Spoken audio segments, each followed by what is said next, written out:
जय मां विंध्यवासिनी, हर हर महादेव। आप सभी का स्वागत है हमारे यूट्यूब परिवार में।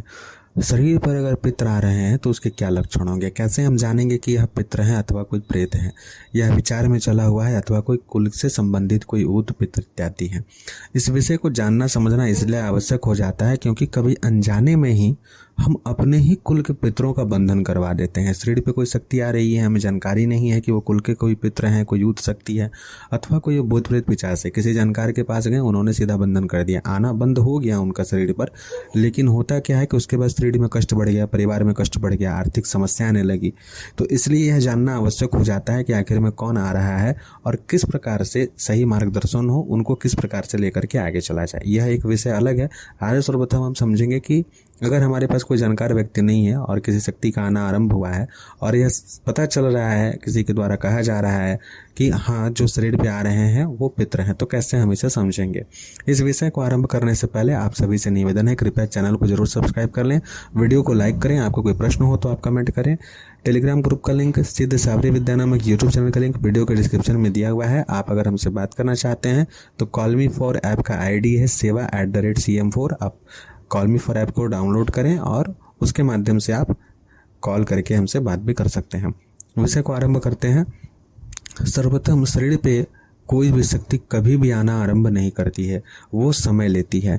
अगर आप पूजन पाठ नहीं भी कर रहे हैं, आप बिल्कुल सामान्य जीवन जी रहे हैं, तो भी अगर आपके शरीर के ऊपर कोई शक्ति आना आरंभ कर दी है तो इसका यह अर्थ हुआ है कि कोई ना कोई ऐसा कारण बन रहा होगा जिससे कि आपको माध्यम बना करके, जिससे कि वह शक्ति आकर के कुछ बताना चाहती है। सबसे पहले तो यह बात है। अब इसमें इस विषय को देखना है कि शरीर पे आने वाली शक्ति पितरों से संबंधित है, कुल पितरों से संबंधित है, इसे कैसे जानेंगे। सबसे पहला चीज, अगर आप पूजन पाठ नहीं करते हैं तो, अगर आप पूजन पाठ नहीं कर रहे हैं, दो ही चीज होगी ना, या तो आप पूजन पाठ नहीं कर रहे होंगे तो भी शक्ति आएगी, और दूसरा है कि आप पूजन पाठ कर रहे हैं तो शक्ति आएगी।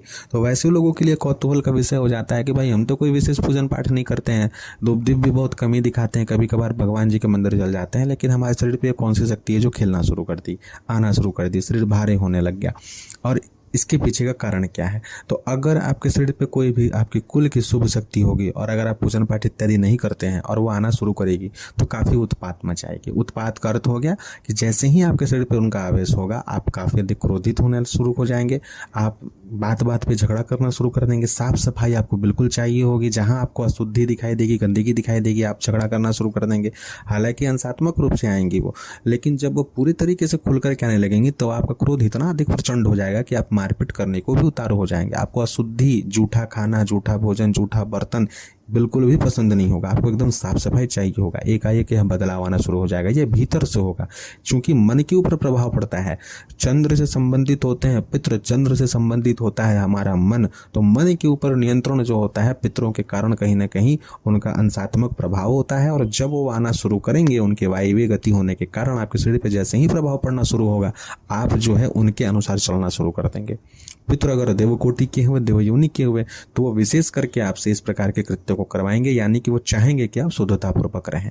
अगर आप पूजन पाठ करते हैं और तब आपके ऊपर पितृ आना आरंभ कर दिए, शक्ति खेलने शुरू कर दी, और आपको अब जानना है कि हाँ ये पितृ हैं अथवा कोई अन्य चीजें हैं, तो जब भी वो आपके शरीर पर आएंगे आपको असीम शांति का अनुभव कराएंगे। सबसे पहला चीज, वो शांत हो जाएंगे। आप भले कितने भी बातों नहीं हो, बहुत अधिक बोलते हो, लेकिन जब वो आएंगे तो काफी शांत और सौम्य रहेंगे।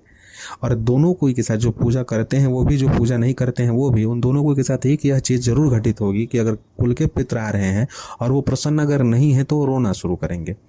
विशेष करके अगर ऊत से संबंधित है, यानी कि ऐसा कोई आत्मा, ऐसा कोई शक्ति जिनकी गर्भावस्था में मृत्यु हुई हो, विशेष करके ब्राह्मणों के घर में ये सब चीज़ बहुत होती हैं, जनेऊ मांगते हैं, आकर के रोने लगते हैं, तो ये शक्ति स्पष्ट रूप से है। हालांकि वो नकारात्मक सकारात्मक वो अलग बात है, लेकिन चूंकि आपके कुल से संबंधित है और शरीर पे आ रही है, यानी कि उसको मार्ग दिया गया है कहीं ना कहीं से आपके कुल की शक्तियों के द्वारा कि भाई जाओ और अपने बात करो, इस विषय को लेकर के आगे बढ़ो, तो यह चीज़ होगा। तीसरा विषय है कि जब वो आना आरंभ करेंगे और आप पूजन पाठ इत्यादि नहीं करते हैं तो आपका मन वरबस ही खिंचाव बढ़ेगा उस तरफ में कि कुछ जाने, कुछ पूजन पाठ करें। और सुबह और शाम के समय में विशेष करके आपका मन कहीं भी आप रहिएगा बहुत अधिक व्याकुल होने लगेगा कि पूजन पाठ करना है। मुझे कुछ करना है। कौन सा, चाहे आप हनुमान चालीसा का ही पाठ क्यों ना कर लें, आप एक ही दीपक जला करके एक ही बार हनुमान चालीसा का पाठ करिएगा, आपको असीम शांति होगा। लेकिन अगर आप नहीं कीजिएगा तो आप पूरा चिड़चिड़ाए रहिएगा। और अगर आप पूजन पाठ करते हैं तो आप इस बात का विशेष रूप से ध्यान दीजिएगा, अगर कोई पितृ शक्ति, कुल शक्ति है, कुल पितृ की संबंधित शक्ति है और आपके शरीर पे आ रही है, तो जब भी आप पूजन पाठ करेंगे आपका जो ध्यान है काफी एकाग्र होगा, बहुत अधिक मन लगेगा आपका पूजन पाठ। ये दोनों कोई के साथ दो प्रकार की घटना होगी।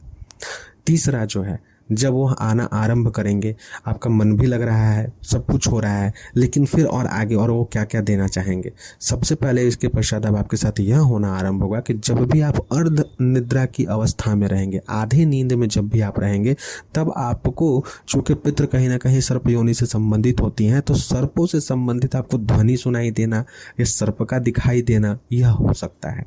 अगर आप पूजन पाठ नहीं करते हैं तो सर्प आपको क्रोधित अवस्था में दिखाई देंगे, बार बार आप देखेंगे कि आपको सांप काट ले रहा है, आप सो रहे हैं, आपको सांप काट लिया, आप सांप डस लिया, आप मर गए हैं, इस प्रकार के स्वप्न आपको बार बार आएंगे। तो इसका ये अर्थ है, इसका दो प्रकार का आप इसका अर्थ लगा सकते हैं।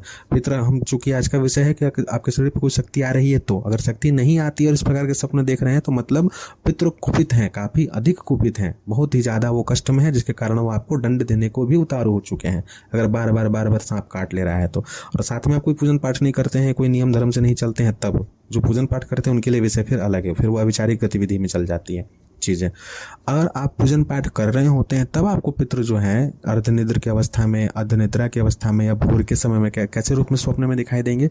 सर्प के रूप में दिखाई तो देंगे, लेकिन बहुत चमकीला, स्फटिक मणि के समान सर्प दिखाई देगा, बिल्कुल चमकीला शुभ्र वर्ण का सर्प दिखाई देगा, श्वेत वर्ण का सर्प दिखाई देगा, छोटा सा दिखाई देगा, बहुत बड़ा नहीं, बार बार देखने में काफी अधिक मनमोहक सा सर्प होगा। स्वर्ण के रूप में भी सर्प दिखाई देता है बहुत बार, लेकिन विशेष करके चांदी का सर्प, चांदी के रंग से संबंधित सर्प, काफी छोटे छोटे बहुत सारे सर्प अगर आपको दिखाई देते हैं और उनसे आपको किसी प्रकार का भय नहीं लगेगा, अच्छा प्रतीत होगा, मन को शांति मिलेगी, ऐसा लगेगा कि काफी अधिक वो लोग प्रसन्न है, तो यह समझ लीजिए कि आपके पितृ जो है उनकी कृपा आपके ऊपर हो रही है, वही आपके ऊपर जो इस प्रकार से आ रहे हैं।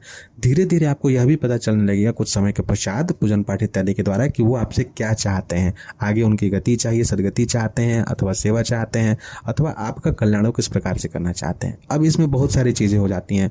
ब्राह्मण के घर में है, अगर ब्रह्म योनि में है तो अलग प्रकार से चाहेंगे, किसी अन्य वर्ग में है तो अन्य प्रकार से चाहेंगे, चाहे आप चारों वर्णों में से किसी वर्णों में हो, अगर ब्रह्म से संबंधित 52 प्रकार का ब्रह्म कहेंगे, उनसे संबंधित कोई शक्ति होगी तो अलग अलग स्वरूप में भी दिखाई देंगे। लाल दिखाई दे सकते हैं, मटमैला स्वरूप में दिखाई दे सकते हैं, स्लेटी रंग में दिखाई देंगे, तो उसके अनुसार आपको यह अनुभव लेना होगा कि भाई आखिर वो चीज़ क्या है, चाहते क्या है उसकी योनि से संबंधित। और बहुत बार इसमें जो यह सबसे बड़ी चीज़ होती है कि इसमें 70 से 75% समय में वो आना चाहते हैं, अपना पूजन भोग लेना चाहते हैं, आगे बढ़ना चाहते हैं, और 25% ऐसा होता है कि अपने सदगति हेतु वह मार्ग मांगते हैं कि भाई आप सदगति करो। तो इस प्रकार से चीज़ें होती हैं, इन माध्यमों से आप समझ सकते हैं। इसके पश्चात जब भी पितृ शक्ति, कुल की पितृ शक्ति और देव कोटि में होगी, जब भी आपके ऊपर में आएगी, तो आप कोई भी गलत कार्य करने में बहुत हिचकिचाहट होगा। आपको भले पहले मांस मदिरा खाते पीते हो, लेकिन उस समय जो है स्वतः ही आपका मन हट जाएगा। आप अगर मदिरा और मांस की तरफ नज़र भी करेंगे तो आपको घबराहट होगा। अगर आप जबरदस्ती खा लिए तो आपको पचेगा नहीं, उल्टी हो जाएगा, बहुत आपको कष्ट होने लगेगा, शरीर में चर्म संबंधित समस्या होने लगेगी अगर आप खाएंगे पिएंगे, नियम को नहीं मानेंगे तो। इसलिए इन सभी लक्षणों से आप समझ जाइए कि कोई ना कोई कुल पितृ की कृपा हुई है, और इन सभी के सिवाय अगर बाकी सब लक्षण होते हैं तो उन्हें प्रेत दोष माना जाता है। अगर कोई प्रेत शक्ति आएगी तो कभी भी वो पूजन पाठ की ओर लेकर के आपको नहीं जाएगी। प्रेत में कभी भी अभिचार में चला हुआ चीज कभी भी पूजन पाठ से वो तो भागने का प्रयास करेगा। आप पूजन पाठ कर रहे होंगे तो आपको उस समय पूजन पाठ करने का मन ही नहीं करेगा, मन काफी अधिक बेचैन होगा। सुबह शाम के समय में, पूजन पाठ के समय तबीयत खराब हो जाएगा, आपका मन ही उधर नहीं जाएगा। आप कभी मंदिर जाएंगे तो मन करेगा क्या मंदिर जाना, छोड़ो यार। तो इस तरीके से आप समझ लीजिए, जहां आपका मन इन सभी चीजों से भाग रहा है, धर्म से भाग रहा है, अध्यात्म से भाग रहा है, अपने देवताओं से, आराध्यों से भाग रहा है, टीवी पे भी कोई अगर सीरियल आने लगे तो बोलेंगे हटावे बकवास सब चीज़ है, तो समझ लीजिए कि प्रेत लक्षणम। लेकिन अगर ठीक इसके विपरीत आपका मन इन सभी चीज़ों में लगना शुरू हो गया है, इधर आप बरबस खींचे जा रहे हैं, आकर्षित हो रहे हैं, अरे जीवन का कष्ट छोड़ दीजिए, लेकिन आप यह शुभ कर्म देखिए या आपके किसी अच्छे कर्म के कारण पितरों की कृपा है और वो आपको सन्मार्ग पे ले जाना चाहते हैं। तो आशा करते हैं कि आज के इस वीडियो से आप सभी को लाभ प्राप्त होगा, आप सभी समझे होंगे इस विषय को, और इससे आप अपने पितरों को सही प्रकार से समझ करके उनकी कृपा को प्राप्त करेंगे, अपने साथ साथ उनके भी सदगति का कारण बनेंगे। जय मां विंध्यवासिनी, हर हर महादेव।